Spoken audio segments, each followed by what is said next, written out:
తెలంగాణ ఉద్యమ సమయంలో చురుగ్గా పాల్గొని తెలంగాణ అస్తిత్వం, సంస్కృతి, సంప్రదాయాలు మరియు తెలంగాణ ప్రజల ఆకాంక్షలను ప్రతిబింబించే విధంగా 20 రకాల తెలంగాణ రాష్ట్ర ప్రతిపాదిత చిహ్నాలను రూపకల్పన చేసి ఆవిష్కరణ చేసిన డాక్యుమెంట్ను ఉపాధ్యాయుడు యామరాజు రాష్ట్ర మంత్రి పొన్నం ప్రభాకర్కు అందించరు.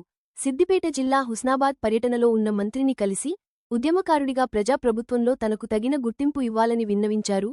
తెలంగాణ రాష్ట్ర ఏర్పాటు అనంతరం ఆనాటి ప్రభుత్వానికి తెలంగాణ చిహ్నాల సంబంధించిన ఫైల్ అందజేయగా, తెలంగాణ పండుగగా బతుకమ్మ రాష్ట్ర పుష్పంగా తంగేడు, రాష్ట్ర వృక్షంగా జమ్మి చెట్టు, రాష్ట్ర ఫలంగా సీతాఫలం, రాష్ట్ర చేపగా బొమ్మే చేప, కోరమీను అధికారికంగా ప్రకటించడం జరిగిందని రాజు తెలిపారు. వాటిని రూపకల్పన చేసి ప్రతిపాదించిన తనకు మాత్రం ఎలాంటి అధికారిక గుర్తింపు, గౌరవం దక్కకపోవడమే కాకుండా నిరాదరణకు గురైనట్లు మంత్రి దృష్టికి తీసుకెళ్లడం జరిగిందన్నారు.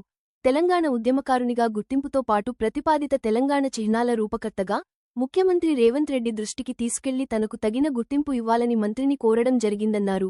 ప్రతిపాదిత తెలంగాణ చిహ్నాల ఆవిష్కరణకు సంబంధించిన ఆధారాల డాక్యుమెంట్ను మంత్రికి అందజేయగా, డాక్యుమెంట్ పరిశీలించిన మంత్రి సానుకూలంగా స్పందించారని వెల్లడించారు.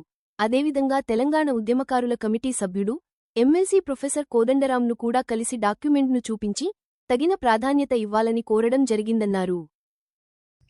రాష్ట్ర సాధన ఉద్యమకారులు గుర్తిస్తున్నామని ఒక ఆహ్వాన పత్రం పంపించారు.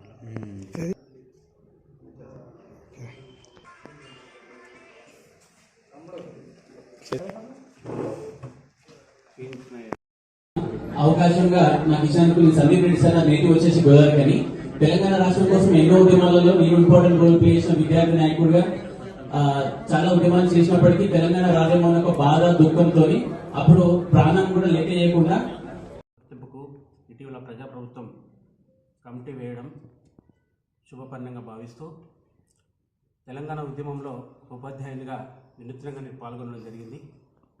ఆనాడు ఉద్యమ సభలో పుట్టినటువంటి మా బాబుకు శ్రీకాంతాచారి మరణిస్తే ఆ సమయంలో పుట్టిన మా బాబుకు శ్రీకాంతాచారి పేరును నామకరణం చేసి సమైక్యవాదులారా, తెలంగాణ ద్రోహులారా, ఒక శ్రీకాంతాచారి మరణిస్తే 100 మంది శ్రీకాంతాచారులు పుట్టుకొస్తారు ఖబర్దార్ అని ఉద్యమంలో పాల్గొనడం జరిగింది.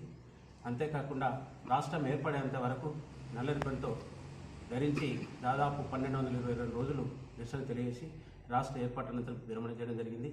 అంతేకాకుండా తెలంగాణ రాష్ట్ర ప్రజల మనోభావాలకు అనుగుణంగా సంస్కృతి సాంప్రదాయాలను సూచించే విధంగా 20 రకాల చిహ్నాలను 2011 ఉద్యమ సమయంలోనే రూపొందించి ఆవిష్కరించడం జరిగింది.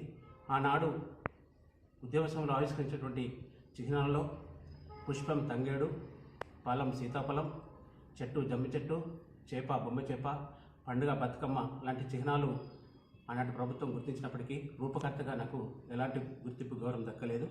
మరి ప్రస్తుతం ప్రజాప్రభుత్వం ఉద్యమకారులను గుర్తింపు చేసే క్రమంలో మరి మరొకసారి నేడు హుస్నాబాద్ నియోజకవర్గ ప్రాతినిధ్యం వహిస్తున్నటువంటి గౌరవ స్థానిక ఎమ్మెల్యే, గౌరవ మంత్రివర్యులు పొన్నం ప్రభాకర్ గారికి మరి తెలంగాణ చిహ్నాలను పునఃపరిశీలన చేయగలరని మరి స్థానిక ఆడియో ఆఫీసులో గౌరవ మంత్రి గారికి మరి చిహ్నాలకు సంబంధించిన డాక్యుమెంటు అందజేయడం జరిగింది.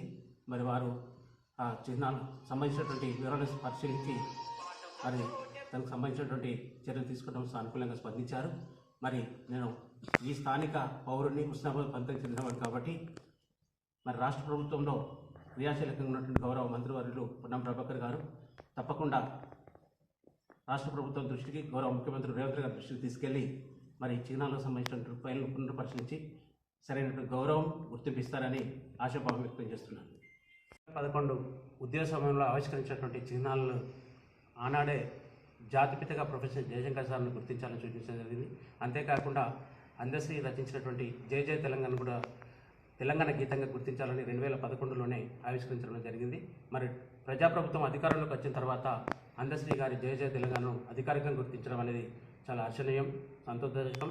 అంతేకాకుండా ప్రొఫెసర్ జయశంకర్ సార్ను కూడా ప్రజాప్రభుత్వం తెలంగాణ జాతిపితగా గుర్తించాలని నేను ఉద్యోగ సమయంలోనే సూచించాను.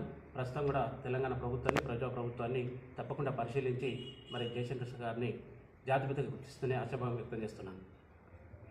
పేరు యామరాజు, కట్కూరి వాస్తవిని. ప్రస్తుతం నేను సిద్దిపేట జిల్లా పాలముక్కల హై స్కూల్లో హిందీ ఉపాధ్యాయునిగా విధులు నిర్వహిస్తున్నాను.